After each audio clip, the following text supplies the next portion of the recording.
É interessante, assim, porque o psicopata, dentro da relação afetiva, ele é um grande ator, né? No sentido assim, de fingir um afeto que não existe. Porque a gente viu muito claramente que o psicopata é aquela maneira de funcionar, é aquela maneira de ser, onde existe todo o lado racional e existe um lado afetivo praticamente gelado, frio, né? Então, como é que a gente pode falar de relacionamento afetivo em pessoas que não têm afeto, que não se afetam, que não se importam, que não têm remorso, que não têm culpa? Quer dizer, a relação afetiva com o psicopata é uma relação inglória, no sentido, essa pessoa sempre vai ser usada, ela é um objeto. E muitas vezes o psicopata constitui uma família e tem até relações ditas afetivas para dar uma satisfação à sociedade. Você chegou num ponto que realmente eu queria entender, né? Se ele não tem sentimento, se ele não tem... por que ele está ali se envolvendo com alguém? Porque e ele fingindo tem um ganho, isso, né? ele tem um ganho, aquilo que eu falei. Para o psicopata, ele tem sempre o objetivo de usar alguém para atingir status, poder e diversão. Então, se a pessoa pode proporcionar a ele algum tipo de status, algum tipo de diversão ou poder, ele vai ficar com aquela pessoa, mas não porque ele senta alguma coisa, porque ele vai se abastecer de algo que aquela pessoa pode dar. Por exemplo, ele pode estar com uma pessoa que é muito bonita, que é muito envolvente, para que ele possa dizer como ele é fodão de ter aquela pessoa tão bonita, tão envolvente, tão talentosa. Mas isso não quer dizer que ele gosta daquela pessoa, absolutamente. Se ele tiver que humilhar, se ele tem tiver... algum interesse nisso. Tem o interesse, tem o poder de exercer o poder, tem o prazer de exercer o poder em cima da outra pessoa, e ele não poupará esforços no sentido de seduzir inicialmente, se tornando a melhor pessoa do mundo, sendo sedutor, maravilhoso, tendo o melhor sexo que você imagina, porque assim, o sexo para o psicopata não é sexo para nós, o sexo psicopata é um instrumento de envolvimento e de sedução. Porque veja bem, ele pratica o sexo que você quer receber, seja como for, porque ele tem a frieza. Um psicopata não brocha, por exemplo, a não ser que ele finja, só para causar um impacto, ou despertar pena, ou falar que tem um trauma. Isso também é uma coisa muito típica, né? Eu costumo dizer que as duas coisas, quando vêm juntas, a gente tem que estar muito alerta para identificar um psicopata.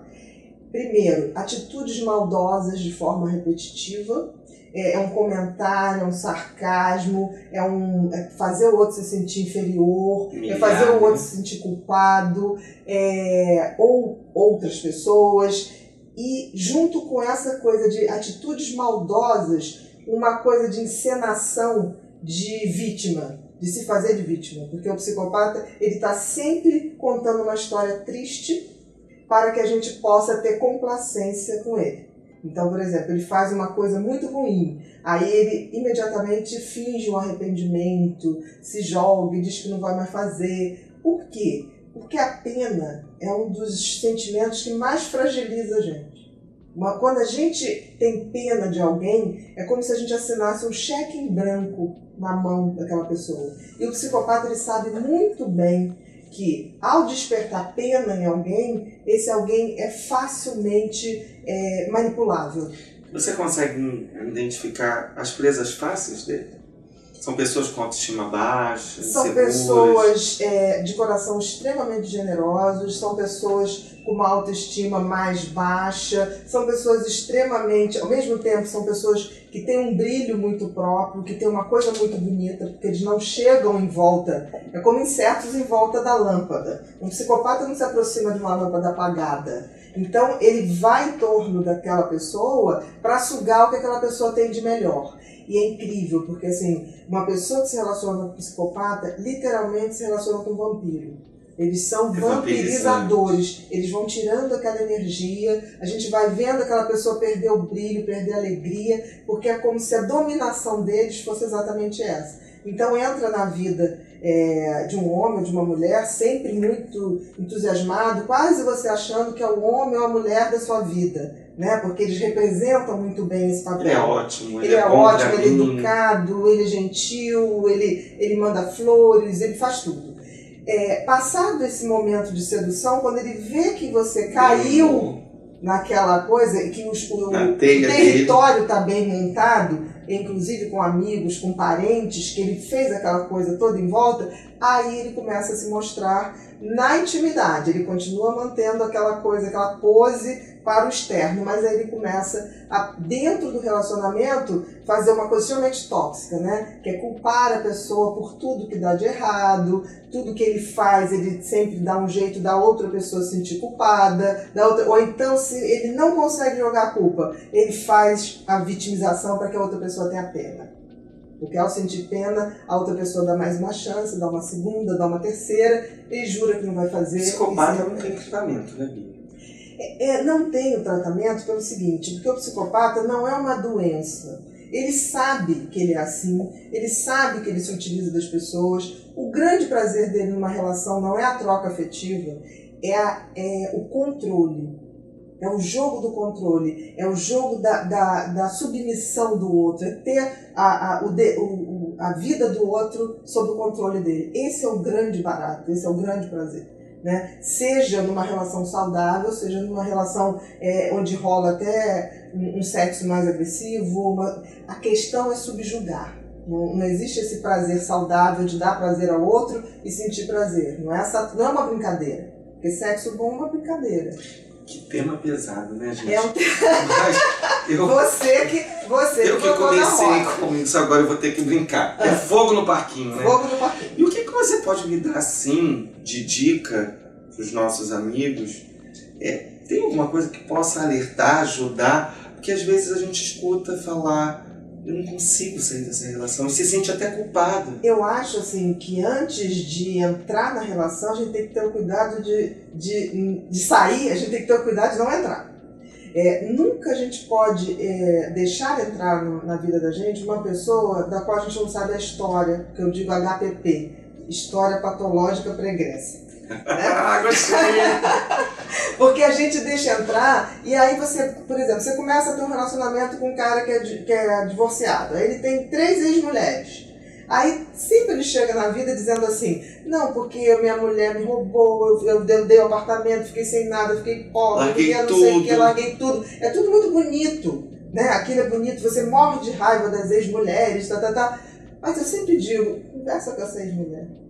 Porque assim, uma pessoa que saiu de 3 relacionamentos, pode até ser que seja uma pessoa boa, mas assim, será que ele não repetiu a mesma coisa? Porque o psicopata, por ele não ter emoção, ele repete os mesmos erros. Porque a memória da gente é uma memória marcada pela emoção.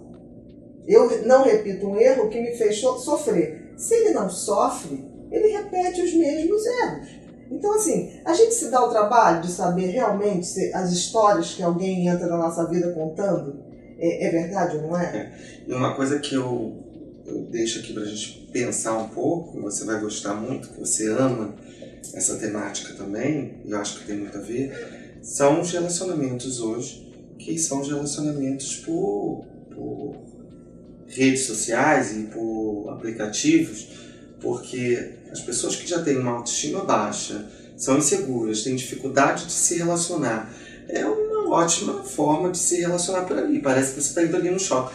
E, por incrível que pareça, algumas pessoas que eu conheci que passaram por esses problemas foram relacionamentos encontrados em aplicativos. Não, eu não seria preconceituosa nesse ponto. Eu acho que o mesmo critério que a gente faz na vida real, a gente tem que fazer na virtual. Você tem que ir vendo quem é aquela pessoa. Por exemplo, uma pessoa que está o tempo inteiro em rede social, tem alguma coisa errada. Aquela pessoa está ali o tempo todo. Essa pessoa não trabalha, essa pessoa não tem uma hora que ela não pode estar. Né? Por exemplo, uma pessoa que quer que você atenda um telefone o tempo inteiro, como se você não tivesse vida. Essa pessoa não te respeita. Desculpa, mas então eu não posso me relacionar com essa, porque eu não tenho como no meu trabalho eu vou atender o telefone. Não, mas aí que tá. Alguém que estará com você terá que respeitar isso. E se não sabe respeitar... Né? Porque a pessoa pode falar assim, olha, não, eu liguei, você não me atendeu, e fazer uma fusaca. Tipo assim, isso é um absurdo, é falta de respeito, você não me ama. Invertendo as coisas. Quando na realidade isso é falta de respeito de quem está querendo que você pare o seu trabalho para dar uma atenção imediata. São os relacionamentos abusivos. Relacionamento com psicopata é sempre um relacionamento abusivo. Voltando sempre. lá no tema dos relacionamentos Exatamente, tóxicos. é sempre um relacionamento abusivo. Porque você tem uma pessoa que está ali aberta para amar com uma pessoa que não amará nunca. Então você perguntou assim, não tem cura? Não tem cura porque na realidade é uma maneira de ser, não é uma doença. Ele sabe que ele é assim, ele gosta de ser assim e ele faz tudo para que o outro esteja subjugado. E do momento que o outro está subjugado, ele mantém aquilo ali como se fosse um território, como se fosse um quartel-general de apoio, porque ele começa a fazer a sedução em volta das outras pessoas. Além do Então sofrimento de eu gostar. só um instantinho, é muito comum um psicopata, depois que tem o seu relacionamento dominado e bem estruturado, ele começa a literalmente seduzir todo mundo que está em volta. Então, Para manter a pessoa isolada. Entendi.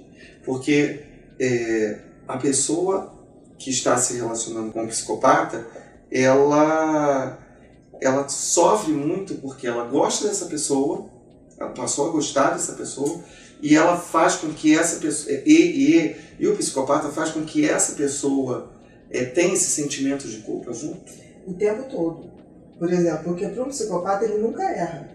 O erro, qualquer que seja, ele vai para o outro. Então ele vai fragilizando o outro, porque o outro vai se sentindo um incapaz, uma pessoa que não tem nada de bom, porque no fundo, no auge da relação com o psicopata, a pessoa primeiro acha que encontrou o melhor homem da vida, ou a melhor mulher da vida. Fica grato de ter aquela coisa tão maravilhosa ao seu lado, né? E ele faz você pensar assim. Em compensação, ele não é nada daquilo. Aquilo foi um personagem criado.